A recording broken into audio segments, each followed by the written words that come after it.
Hello guys, pag-usapan na naman natin ngayon paano mag-config ng Huawei Core Switch gamit ang Fortinet firewall natin. So, unang pag-usapan natin ano yung mga gagamitin nating ah, VLAN addresses para doon sa Core Switch natin. Then, meron tayong tatawag na subnet calculator. So, meron tayong address block na class C o 192.168.1.0/24 yan. Alin sa baba, magkakaroon tayo ng apat na subnet. So, yung apat natin out of 24/24, makakapag-create tayo dyan na apat na subnet. Magiging /26 na siya. So, ito ngayon nakikita natin sa mouse. Yung una natin ay 1.0, tapos 1.64, 1.128, and 1.92 subnets natin. So, apat yan. Open natin ng firewall dito sa interface natin, papasok ng ng network. Ginamit na natin yung 1.1/26. So ito yung makikita nyo. So pasok siya dito sa unang subnet natin, itong naka-highlight ngayon. Tapos ang kasunod naman, dito naman sa static routes natin, so ito yung ginamit naman natin, itong nasa taas, So minimize lang natin para makita natin. So ito yun. So itong address block natin ng 1.0/24, so yun yung ilalagay natin dito.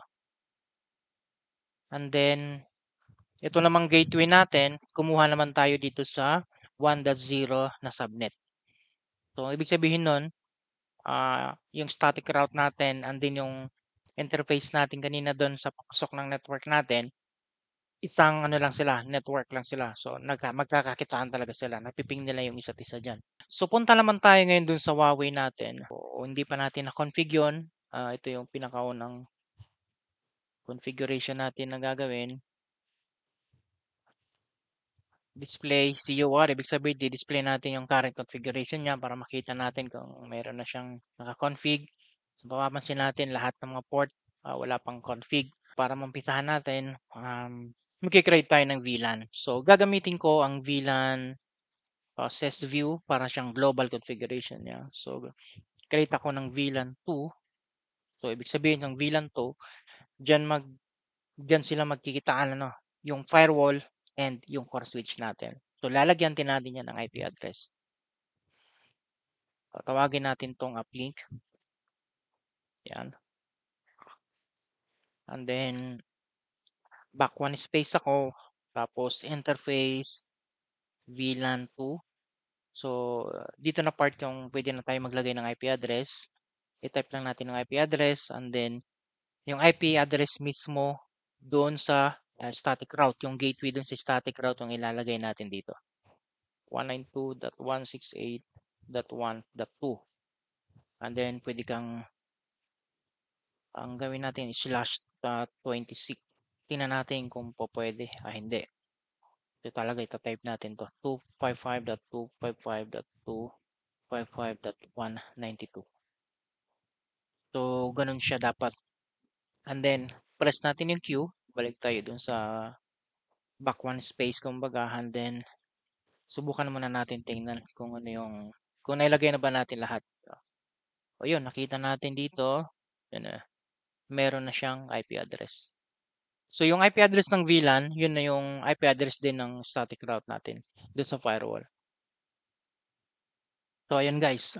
Yung cable ngayon ng firewall, connected siya ngayon papunta doon sa port 24 naman siya ng core switch natin. So dapat mailipat din natin yung port na yan doon sa VLAN 24. So ito yung gagawin natin. Interface GI, yung gigabit na yan 0.0.24. Ang kamali ako. Yan, .24. And then para mailipat natin doon, may natin siya sa VLAN 2. So ang code yan ay port link type. Ayan. Access. So, access lang yan siya. Access. And then, ang kasunod ay port default VLAN 2. So, Tingnan natin kung ano na yung kinalabasan natin. Ang una, mayroon na tayong VLAN. And then yung pangalawa naman, recap lang tayo, no? Yung port naman ng 24, pinasok naman natin siya sa VLAN 2. So, sa madaling salita, ang kulang na lang natin dito ay yung static route. Ano? So, back one space ako, naka-queue. So, under pa rin ako ng global configuration ngayon. Gagawin ko IP, route static, normal na route static natin, ano, 0, 0, 0, 0, space. Yung subnet naman natin ay 0.0.0.0. And then, yung next hop natin dito ay ang address ng firewall natin, which is 192.168.1.1. So, palagi natin tatandaan, hindi dun sa may route static na 1.2, kundi dun sa interface natin ng internal natin dun sa Fortinet. So, yan yung 1.1. Okay na. So, try natin. I-ping natin ang 192.168.1.1. So, dapat may balik. Okay.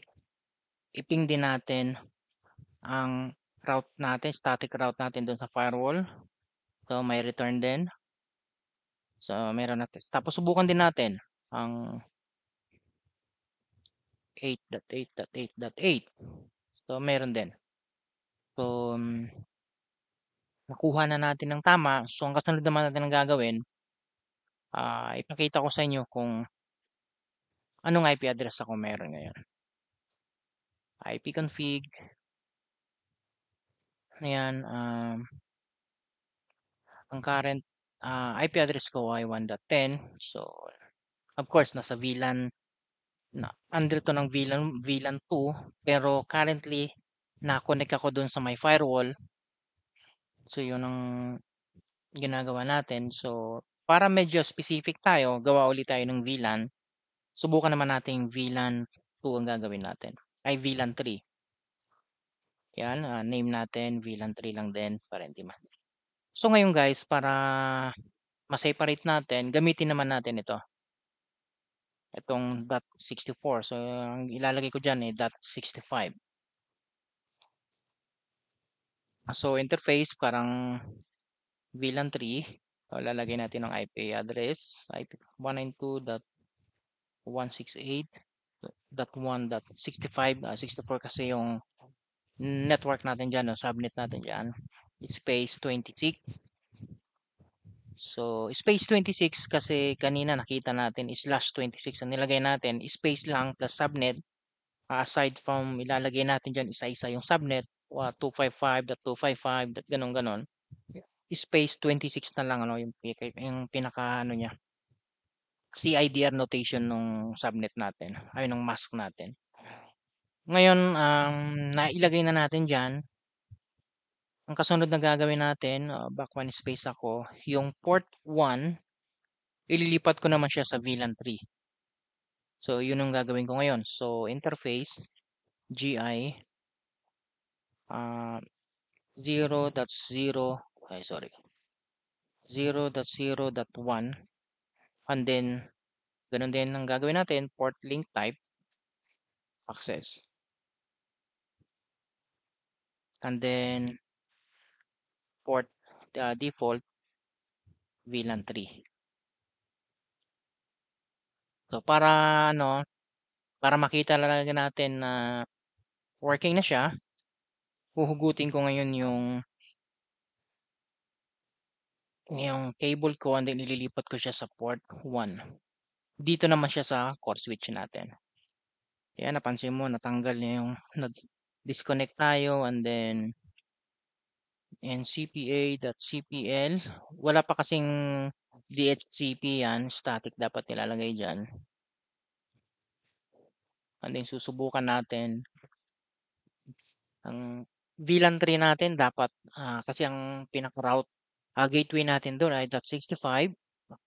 So magdadagdag lang tayo ng isa, 66. At yung gateway natin 65. Based doon sa nilagay natin sa VLAN. 65. Sa VLAN 3 yan guys. So subukan natin. Tingnan natin kung magkakaroon ng internet.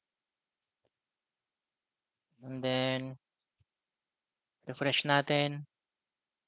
Subukan natin YouTube. Yan guys. Pasok tayo sa VLAN 3. And then, IP config all. Tingnan natin. Ay, sorry. IP config na lang. Pwede na yun guys. So, ito yung ano natin. 56 under tayo ng VLAN 2. So, ito yun. Under tayo dito. Nakagawa tayo ng VLAN 2. Nakagawa rin tayo ng interface papunta dun sa firewall natin. Sa VLAN 1 ay VLAN 2. And then VLAN 3. Ayan. Tapos, ganun lang din yung concept. Gawa tayo ng VLAN. I-add natin naman to sa interface ng VLAN as a VLAN 4. Kasi, ito naman sa VLAN 5. Kasi nag-umpisa kasi tayo sa VLAN 2. Kaya, yun yung naming natin. VLAN 1, VLAN 2, VLAN 3, VLAN 4. So, yan guys, malinaw na na-config natin na maayos yung core switch natin. Kung may mga tanong-tanong tayo guys, wag lang kayong mahiyang mag-type sa baba, message lang ako and then subukan natin i-solve